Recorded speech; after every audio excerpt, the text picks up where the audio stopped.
हमारे प्रदेश की पूर्व मुख्यमंत्री महोदया वसुंधरा जी के जन्मदिन के शुभ अवसर पर प्रदेश से भारी संख्या में कार्यकर्ता पहुंचेंगे।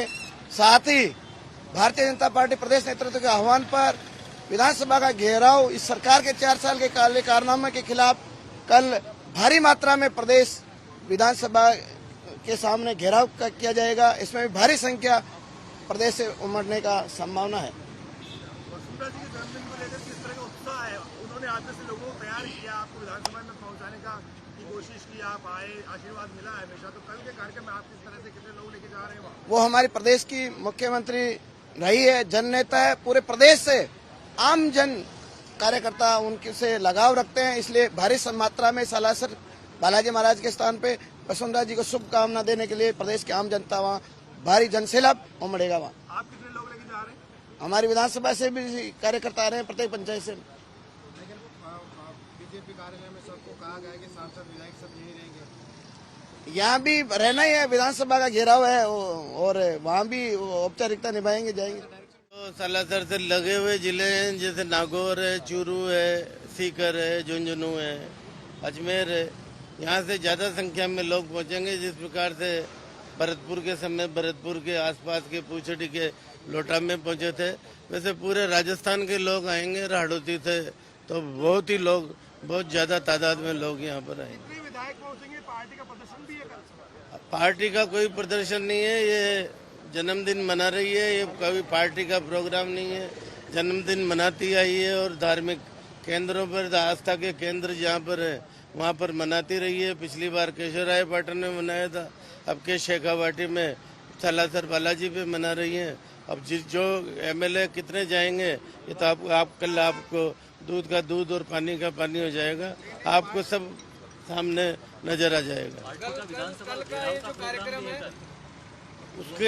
उसकी हमको जो अभी तक समाचार पत्रों के माध्यम से जानकारी मिली है, कोई ऑफिशियली इतला हमारे पास नहीं है। भारतीय जनता पार्टी का युवा मोर्चा कल अगुवाई करेगा उस प्रदर्शन की, जिसमें पेपर लीक और बेरोजगारी पर सरकार से जवाब मांगा जाएगा।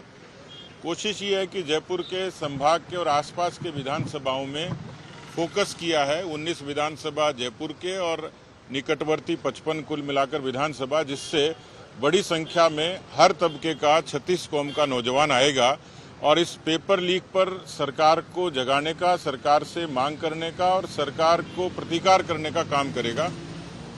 एक नौजवानों की अनुशासित संख्या उसमें आएगी। मुझे लगता है कि सरकार के खिलाफ ये अब तक का सबसे बड़ा प्रदर्शन होगा। उसी उपखंड के अंदर उसका भाई तहसीलदार के रूप में नौकरी कर रहा है, तो जब बाढ़ खेत को खाने लगे तो आखिरकार बचाने वाला कौन है? हम तो आज फिर मांग कर रहे हैं कि 2500 बीघा जमीन का आपने आवंटन गलत तरीके से किया। जिनके कब्जे थे उनको आवंटन नहीं हुआ। आवंटन ऐसे लोगों को हुआ जो उस गांव के रहने वाले नहीं है। आवंटन ऐसे लोगों को हुआ उस तहसील के रहने वाले नहीं है। आवंटन ऐसे लोगों को हुआ उस जिले के रहने वाले नहीं है। आवंटन ऐसे लोगों को किया गया जो प्रभावशाली थे, कभी उन्होंने जमीन देखी नहीं, उन्होंने सीधा आवंटन पत्र ही देखा। उसके बावजूद भी सरकार कोई कार्रवाई उन अधिकारियों के खिलाफ नहीं करी। भारतीय जनता पार्टी मांग करती है कि सरकार एसीबी से जांच कराए, एसओजी से जांच कराए या एटीएस से जांच कराए। जांच करा के जो भी दोषी है, दोषियों को जेल की सलाखों के अंदर डाले और सरकार अपनी ईमानदारी का परिचय देने का काम करे। रामलाल जी, एक बड़ा सवाल, आपके चौमू का महामाया मंदिर है और हनुमान जी का मंदिर है, उसकी बेश कीमती जमीन का मामला है, ये लगातार चल रहा है, आप कई बार उठा चुके हैं। ऐसा क्या कारण है कि उस मामले में कोई कार्रवाई अभी तक नहीं हो रही है? जब एक अधिकारी दूसरे अधिकारी को कोऑपरेट करने की मानसिकता के साथ काम करे, दुर्भाग्य है कि जो एक प्रक्रिया है, कानून सम्मत प्रक्रिया है, उस कानून सम्मत प्रक्रिया के अंदर भी लोग काम नहीं करें, प्रभावित होकर काम करें। राजस्व के मामले में एक संभागीय आयुक्त के प्रशासनिक आदेश के आधार पर नामांतरण तस्दीक कर दें और नीचे के अधिकारी उस जमीन के ऊपर कब्जा करवा दें, बिना लैंड कन्वर्जन के वहां निर्माण हो जाए। गांव वालों की बार बार शिकायत के बावजूद भी कोई उन निर्माणकर्ताओं को रोके नहीं, कोई कार्रवाई करे नहीं।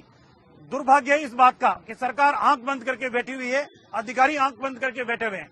लेकिन मैं इतना निश्चित कह दूं, भारतीय जनता पार्टी की सरकार बनने के बाद कोई कितना ही अपने आप को भूमाफिया समझे, जो महामाया मंदिर की जमीन है, सार्वजनिक जमीन है, सरकारी जमीन है, वो सरकारी रहेगी। इसके लिए चाहे हमें कुछ भी करना पड़े।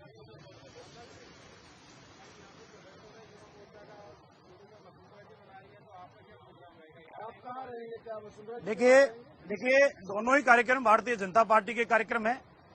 युवा मोर्चा का कार्यक्रम है वो भर्ती को लेकर है, पेपर लीक को लेकर है, बेरोजगारी भत्ते को लेकर है। और माननीय वसुंधरा जी भारतीय जनता पार्टी की 2 बार मुख्यमंत्री रही है, वर्तमान में राष्ट्रीय उपाध्यक्ष है। जिन कार्यकर्ताओं को जैसे समय मिलेगा उस समय के अनुसार सभी कार्यकर्ता दोनों ही कार्यक्रमों में रहेंगे।